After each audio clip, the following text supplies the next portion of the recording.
انہیں نہ دیکھا تو کس کام کی ہیں یہ آنکھیں کہ دیکھنے کی ہے ساری بہار آنکھوں میں. حضور کو دیکھنے کی طلب لے کر کے جیو, اور پھر وہ وقت آ بھی جائے گا جب بار بار تم دروازہ کھٹکھٹاتے ہو تو دروازہ کھل ہی جاتا ہے. بار بار کسی کا دروازہ کھٹکھٹائے تو کھل ہی جاتا ہے. اور میرا رسول بڑا غیرت مند ہے, آتا ہے فقیروں پہ انہیں پیار کچھ ایسا, خود بھیک دیں اور خود کہیں منگتے کا بھلاؤ, روز طلب تو رکھو بارگاہ مصطفیٰ میں کچھ ایسا کر دو, اور پھر یہ طلب رکھو اور اتنا کہہ دو میرے آقا کی بارگاہ میں. یقین ہے نا حضور سنتے ہیں؟ یقین ہے حضور سنتے ہیں؟ تو پھر یہ کیوں نہیں کہتے یا رسول اللہ سنا ہے آپ ہر عاشق کے گھر تشریف لاتے ہیں, سنا ہے آپ ہر عاشق کے گھر. ارے میرے گھر میں بھی ہو جائے چراغا, میرے دل میں بھی ہو جائے چراغا. جب یہ طلب لے کر جیو گے ایک دن دروازہ کھلے گا, ایک دن رحمت کا دروازہ کھلے گا, اور نہ جانے وہ ہمارا گھر خوشبوؤں سے مہک جائے گا. اور پھر اس حال میں تمہاری موت آئے اور ہماری موت آئے تو کس شان سے آتی ہے پتہ ہے؟ کس شان سے؟ ہم نے پوچھا تھا بزرگوں سے کہ جب ہمارے جنازے جاتے ہیں تو ان کو سفید کپڑے عطر لگا کر خوشبوؤں میں ملوث اور اس کے ملبوس اور اس کے اچھے کپڑوں میں ملبوس, سرما بھی لگائے, پھولوں سے سجائے. ارے یہ تو دولہے کے ساتھ ہوتا ہے, مردے کے ساتھ کیوں؟ مردہ ہے, مر گیا, اب اس کو کیا کپڑے, مٹی میں تو جا رہا ہے. عطر اس کو کیوں, تھوڑی دیر کے بعد تو بند ہونے والی ہے قبر, یہ سرما کیوں, بند آنکھوں پر. اور یہ پھولوں سے سجا ہوا جنازہ کیوں جا رہا ہے, جیسے شادی میں جا رہا ہے. بزرگوں نے کہا بیٹا وہ آج زیارت مصطفیٰ کے لیے جا رہا ہے. آج جو ہمارا جنازہ جا رہا ہے, کسی سنی کی بات کر رہا ہوں, اس کی بات نہیں کر رہا جو مر گیا مردود نہ فاتحہ نہ درود, اسے کیا دیکھنا ہے. سنی کی بات کر رہا ہوں, وہ جنازہ جاتا ہے تو بڑی شان سے جاتا ہے. اس لیے ہمارے بزرگوں نے یہ رواج رکھا تھا, لوگ دیکھ کر کے حش حش کریں آج کی رات یہ میرے مصطفیٰ کی زیارت کے لیے جا رہا ہے. ہاں یہی ہے شب گور بھی اسی گل سے ملاقات کی رات, ہاں اسی گل سے ملاقات کی رات. اور جب قبر میں جائیں گے ہوگا کیا, منکر نکیر کو آنا ہے, نیلی آنکھوں والے کالے چہرے والے زمین کو دانتوں سے نکالتے ہوئے آئیں گے اور جھنجھوڑ کر کے اٹھا کر سوالات پوچھیں گے, بتا تیرا رب کون ہے, بتا تیرا دین کیا ہے. اور پھر تیسرا سوال وہی ہے جو سب پھنستے ہیں اکثر, حضور کو دکھا کر کے ان کے بارے میں کیا کہتا تھا. بات یہی ہے, بہت سارے تو جواب دے دیں گے میرا رب اللہ ہے, میرا دین اسلام ہے, لیکن فرشتے سوال میں وہاں پر چینجنگ کر دیتے ہیں. آپ کو پتا ہے فرشتے پہلے 2 سوال میں پوچھتے ہیں تیرا رب کون ہے, تو کیا جواب ہوگا, میرا رب. سوال پر توجہ رکھو, لفظ پر, کون ہے. وہ یہ نہیں پوچھ رہے کون تھا, یہ پوچھتے ہیں کون ہے. اور دوسرا سوال بھی فرشتے کہتے ہیں تیرا دین کیا ہے. فرشتے یہ نہیں پوچھتے تیرا دین کیا تھا, کیا پوچھتے ہیں تیرا دین کیا ہے, وہ کہتا ہے اسلام. لیکن تیسرے سوال میں فرشتے چینج کر جاتے ہیں, ما کنت تقول فی حق هذا الرجل, حضور کو دکھا کر کہتے ہیں یہ کون ہے, نہیں پوچھتے ہیں ان کے بارے میں کیا کہتا تھا. ہاں یہ اب بھی کیا کہہ رہا, وہ نہیں, پہلے کیا تھا, اپوزیشن میں تھا کہ ادھر تھا. ان کو دکھا کر کے حضور کو فرشتے کہتے ہیں ما کنت تقول, کیا کہتا تھا حضور کے بارے میں. ہاں تو وہ پھر حضور کو جو کہتا تھا اسے کہنا پڑے گا.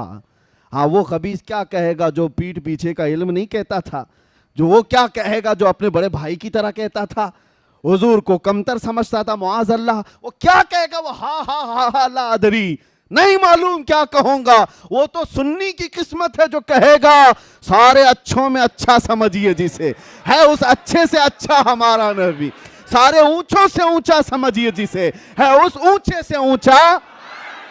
ارے جس کے طلبوں کا دھون ہے آب حیا, ہے وہ جانے مسیحا.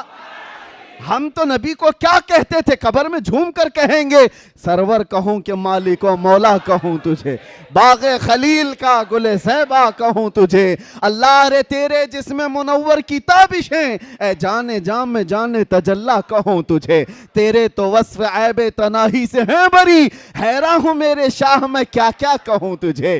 لیکن رضا نے ختم سخن اس پہ کر دیا, ارے خالق کا بندہ خلق کا آقا کہوں تجھے. ہم یہ کہیں گے. اور اتنا ہی نہیں، عاشق ایک اور منزل آگے بڑھ کر کہتے ہیں ارے جواب دینے اور سوال کرنے کی نوبت بعد میں آئے، بعد میں آئے. ایک وہ عاشق ہے جو ایک منزل اور آگے ہے. وہ منکر نکیر سے کیا کہتا ہے پتا ہے؟ اب تو پائے ناز سے، اب تو پائے ناز سے اے فرشتوں کیوں اٹھوں، ارے مر کے پہنچا ہوں یہاں اس دل ربا کے واسطے. اس دل ربا کے واسطے مجھے آنے کے لیے، انہیں دیکھنے کے لیے مرنا پڑا ہے. تم سوال جواب پہ لگے ہو، ان کے لیے تو مرا ہوں. اسی لیے بس اب گفتگو ختم کرتے ہیں. ہماری کل کائنات، ہمارا کل سرمایہ، ہماری زندگی، ہمارا متاع حیات، سب کچھ جان مصطفیٰ ہے اور جان کائنات ہے. وہ پروردگار کے محبوب ہیں جس کے لیے اللہ تعالیٰ نے ہمیں اس جیتی جاگتی دنیا میں بھیجا ہے. تو صرف اور صرف امانت یہ ہے، سچائی یہ ہے، ہم یہ کہیں بارگاہ مصطفیٰ میں یا رسول اللہ ایرے غیرے نتھو کھیرے کے لیے اب زبان نہیں کھلے گی. جیوں گا تو دوسروں کے لیے نہیں جیوں گا، جو کچھ بھی کروں گا آپ کی مرضی کے مطابق. دہن میں زبان، بدن میں ہے جان، ہم آئے یہاں اٹھے بھی وہاں، زمین و زمان، مکین و مکان، چنین و چنا اور بنے دو جہاں. لبیک یا رسول اللہ، لبیک یا رسول اللہ.